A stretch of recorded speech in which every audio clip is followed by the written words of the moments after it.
This is The Political Scene, a weekly conversation with New Yorker writers and editors about politics. It's Thursday, March 10th. I'm Dorothy Wickenden, executive editor of The New Yorker. One of President Obama's first moves was an executive order to close the prison at Guantanamo Bay and to halt the military tribunals taking place there. Here he is on May 21st, 2009. By any measure, the cost of keeping it open far exceed the complications involved in closing it. That's why I argued that it should be closed throughout my campaign, and that is why I ordered it closed within 1 year.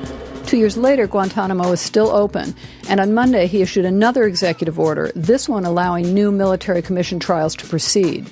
I'm joined by Jeffrey Toobin, our legal correspondent, and Amy Davidson, a senior editor who blogs on NewYorker.com about national security issues.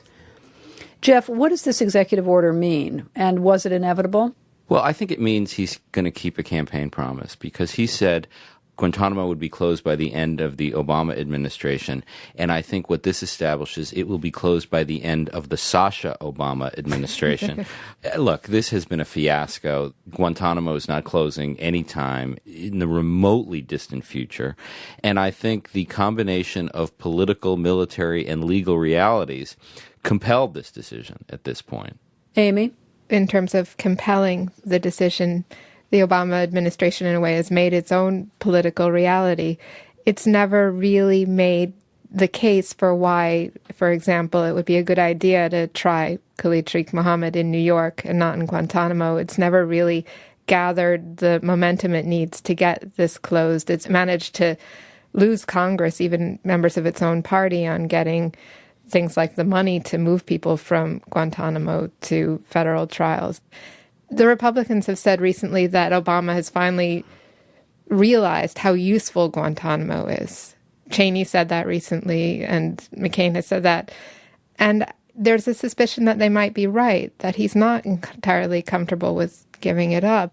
I mean, I think Eric Holder very much did make the case when he announced that Khalid Sheikh Mohammed would be tried in federal district court in Lower Manhattan, and New York and the country didn't buy it. It isn't that they didn't make the case, it's that the case was unpersuasive. If you recall what happened, Holder and the Justice Department had not laid the groundwork with Mayor Bloomberg, with Police Chief Kelly, and they immediately came out against the plan. Then Chuck Schumer, who was certainly the president's one of his top allies in Congress, came out against it. That, in turn, created a momentum that no one would accept this trial, and then Congress stepped in and basically prohibited these trials. So the political failure of not laying the groundwork for civilian trials led to the political failure of Congress now forcing the hands of making those trials impossible. Jeff, a columnist in The Guardian argues that given the constraints imposed by Congress on the Guantanamo detainees, the military commission's prosecutions actually represent a modest step forward. What does he mean by that? What are the specifics in there that actually have changed the status quo?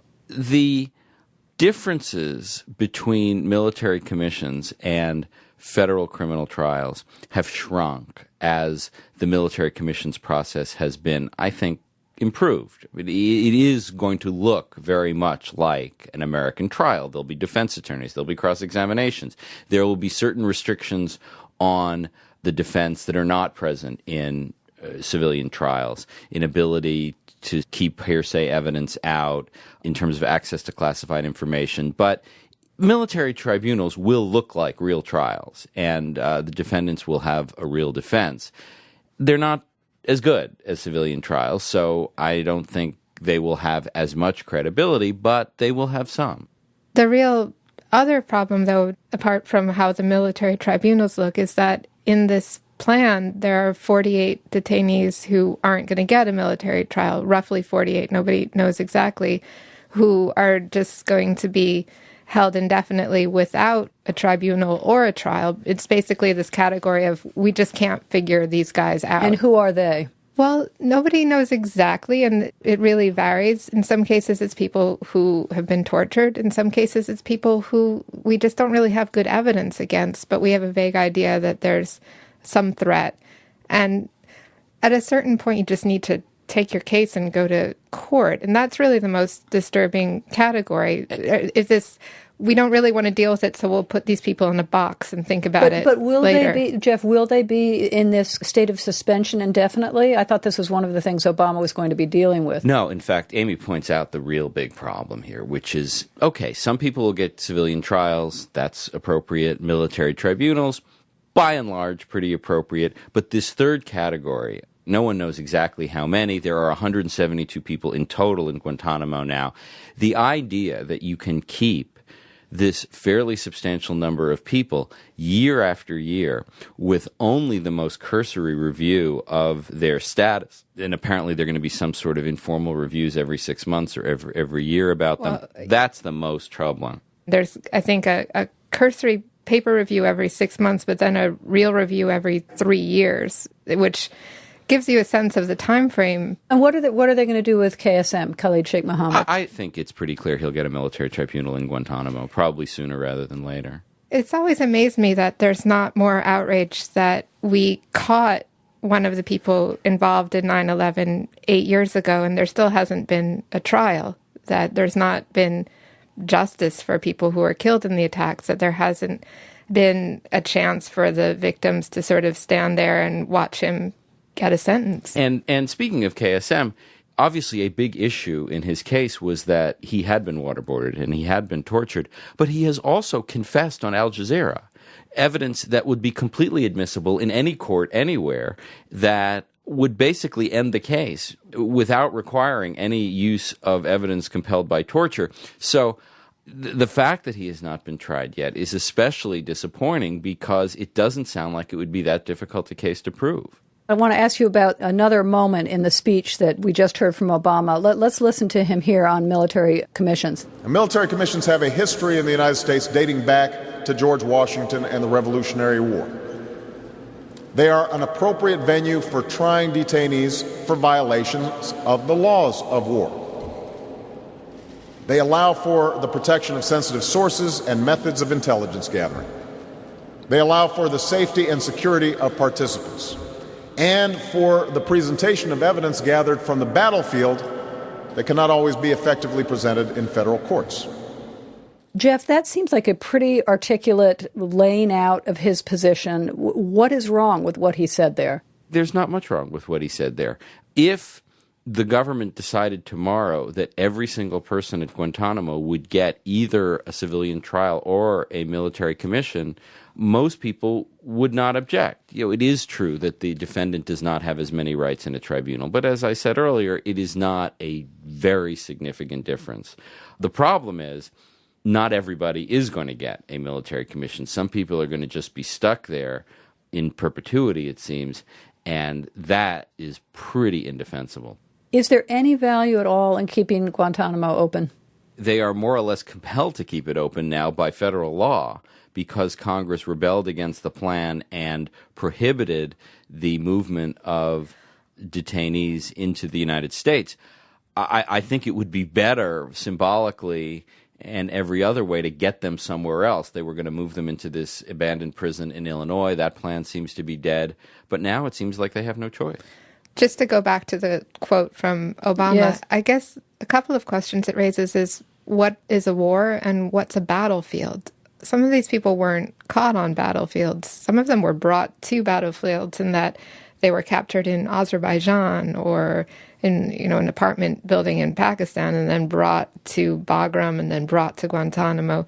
So you get to the point where you wonder if everything is a battlefield, and then you wonder about the different ways the government could use a place like Guantanamo and could use those definitions and use them against people who were less comfortable with being defined that way.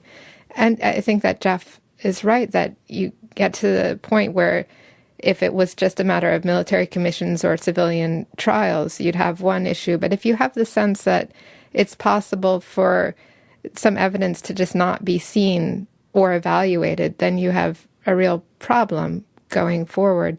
With the federal law that prohibits them from moving, I think what it is that it's the Defense Appropriations Bill that keeps money from being spent moving them. And then you wonder, could the Obama administration find a different appropriations way to do this? Could they be as clever as the Republicans are in thinking of some legislative way to make this happen? Sometimes you have the worry that they're kind of giving up on the Guantanamo issue and just moving forward without really fighting it through politically.